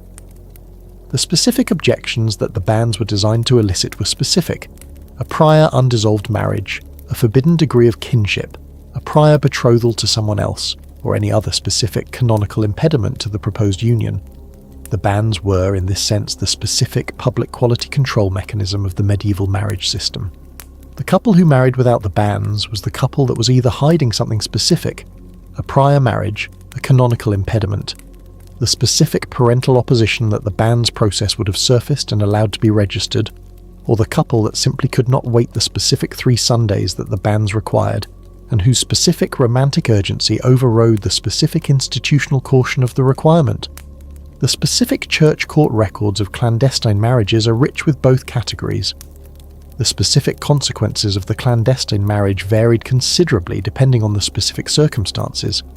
A clandestine marriage that was otherwise valid, the parties had genuinely consented, there were no specific canonical impediments, was, despite the procedural irregularity, a real marriage. The specific penalty for the clandestine form was not the invalidity of the marriage, but the specific ecclesiastical penance imposed on the couple for the specific procedural violation. The marriage stood, the couple was penalized, they were married. This specific legal reality, that a clandestine marriage, while improper in form, was still a valid marriage, was one of the most important features of the medieval marriage law from the perspective of the couple who used it to defy parental opposition. The specific parents who had opposed the match could express their opposition in specific, practical ways. Disinheritance was the most common specific consequence, but they could not simply declare the marriage void. The specific institutional weight of the Church's recognition of the marriage was the specific protection that made the clandestine marriage a viable specific strategy for the determined couple. The specific social consequences of the clandestine marriage played out differently at different social levels and in different specific circumstances. For the peasant couple who had married without parental consent but within the same community, the specific social dynamics of the village's reaction were the specific consequences most immediately relevant. The specific judgment of the community, whether they found the specific match acceptable despite the specific procedural irregularity, whether they were sympathetic to the specific romantic motivation or critical of the specific disrespect to parental authority, shaped the specific social reality within which the married couple would have to live. For the noble couple, the specific consequences were more formally structured and potentially more severe. The specific disinheritance was the specific economic consequence most readily deployed by the specific noble parent whose authority had been defied. The specific legal mechanisms by which a noble father could challenge the validity of the marriage, arguing the specific canonical impediments that the banns process would have investigated, were available and were used. The specific political consequences of the specific alliance the marriage created or prevented were considerations that the specific family might invoke in their specific response. The specific story of Eleanor de Montfort and Simon de Montfort, the specific secret marriage between the sister of Henry III of England and the Earl of Leicester in 1238, is one of the most consequential specific clandestine marriages in English medieval history. Eleanor had previously taken a vow of chastity, which created a specific canonical complication for her remarriage. The specific secrecy of the marriage, contracted before Eleanor had obtained the specific papal dispensation for her vow, created the specific political crisis whose specific management occupied a significant portion of the English court's attention for the specific period following its discovery. The specific pattern of the clandestine marriage in the specific records of medieval church courts reveals a remarkable diversity of specific human situations. The specific couple who had been betrothed for years and who could no longer wait for the specific economic circumstances that would allow the formal wedding to proceed. The specific widow who had remarried secretly to avoid the specific feudal right of her lord to arrange or approve her remarriage. The specific priest who had performed the specific ceremony without the banns because the specific couple had convinced him of the specific urgency of their situation. All of these specific situations, and many others, populate the specific documentary record of the medieval clandestine marriage.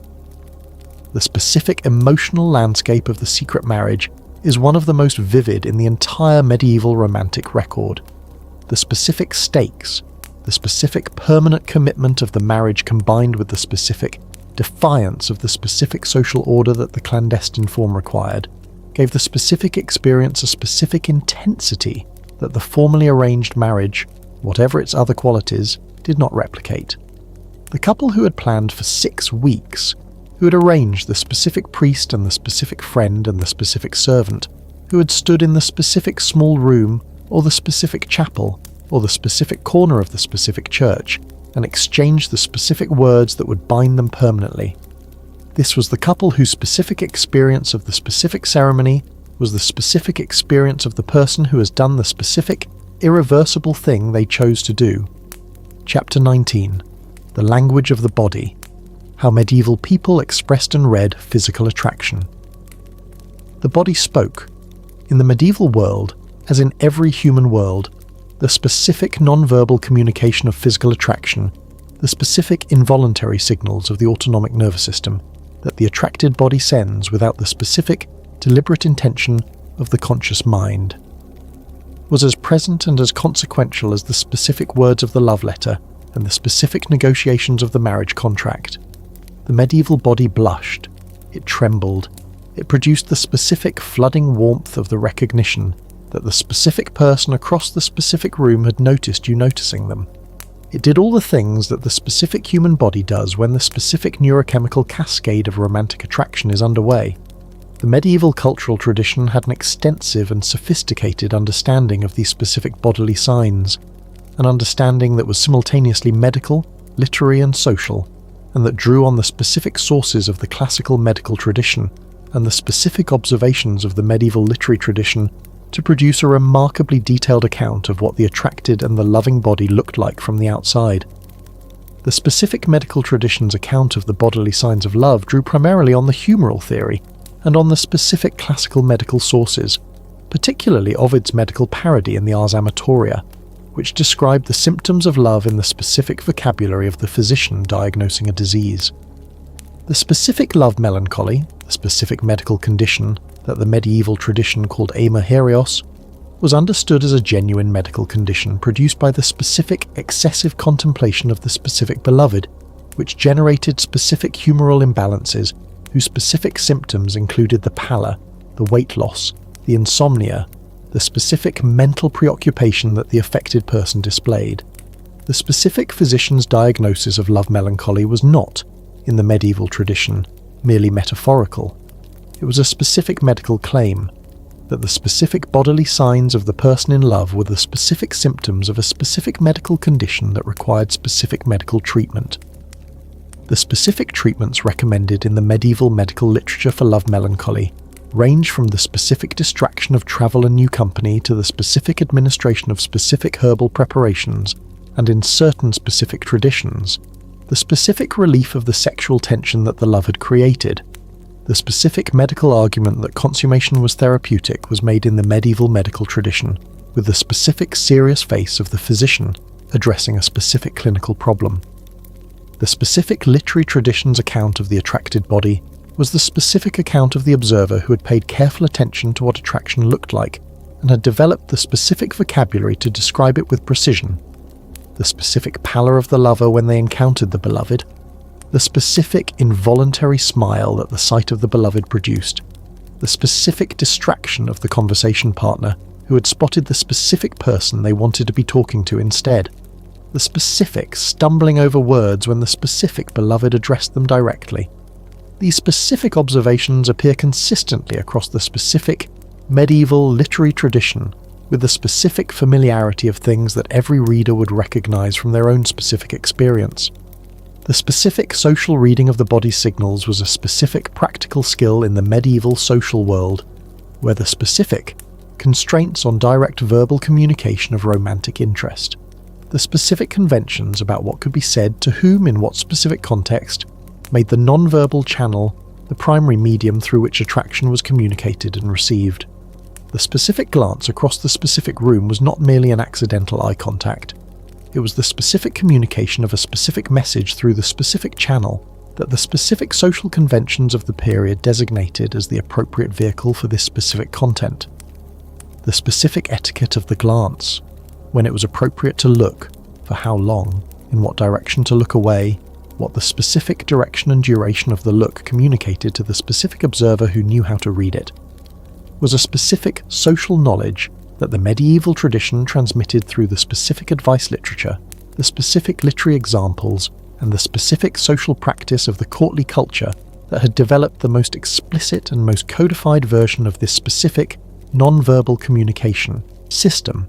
The specific medieval literary tradition's account of the beloved's appearance, the specific descriptions of the physical attributes that were conventionally identified as beautiful, and that the specific lover catalogued in the specific poems addressed to the specific beloved, was a specific cultural technology for the specific expression of physical attraction in a specific form that the specific social conventions permitted.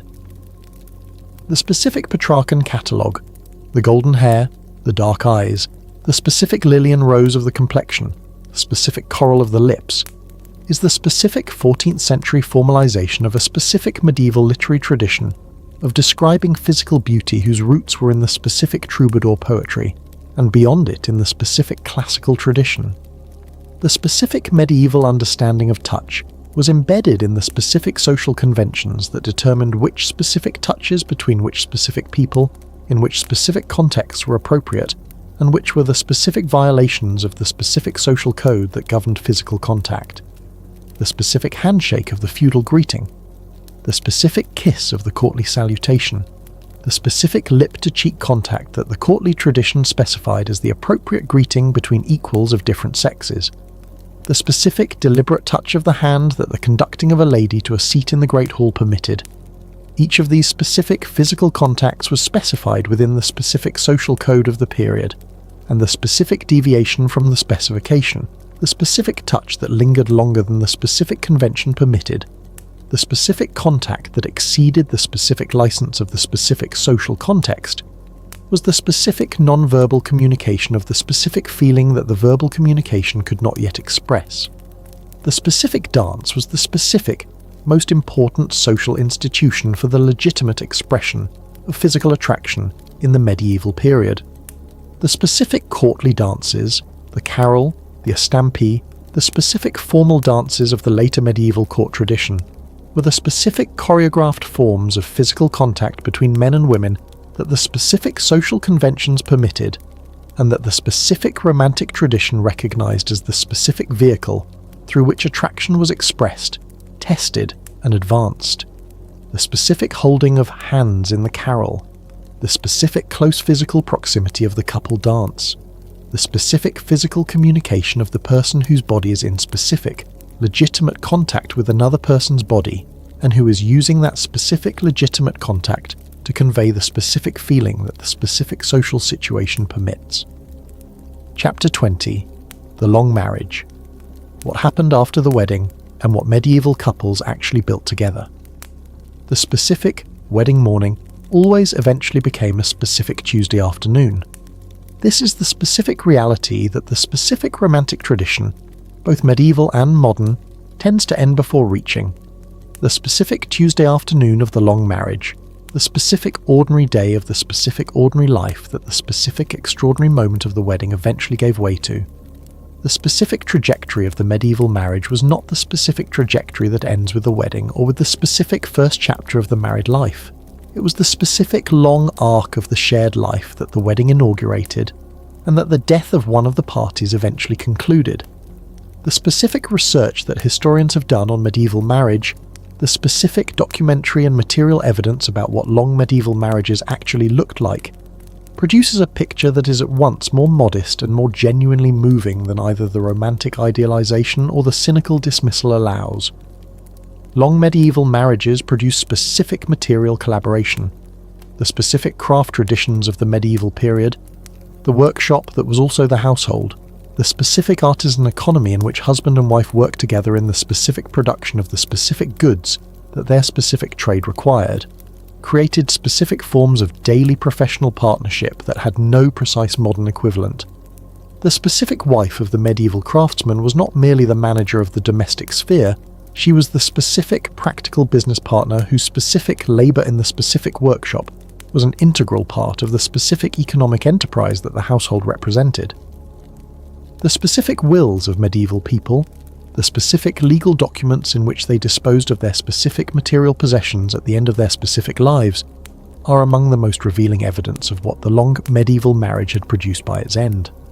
The specific language with which medieval testators described their spouses, the specific terms of affection, the specific provisions made for surviving partners that went beyond the specific legal minimum, is the specific evidence of the specific feeling that the specific years of specific shared life had generated. The specific man who left his wife not merely the specific legally required dower lands, but the specific particular objects that he knew she valued, the specific book, the specific piece of jewellery, the specific household item whose specific personal significance to her he had known, because he had known her for 20 years, was the specific man whose specific will was the specific testimony of the specific accumulated attention of the specific long marriage. The specific woman who left to her husband in her own will, the specific objects whose specific significance to him she had observed over the same 20 years was the specific woman whose specific will testified to the specific mutual knowledge that the specific long marriage had produced. The specific illness management of the long medieval marriage is another dimension whose specific evidence is more emotionally revealing than the specific institutional focus of most medieval history allows.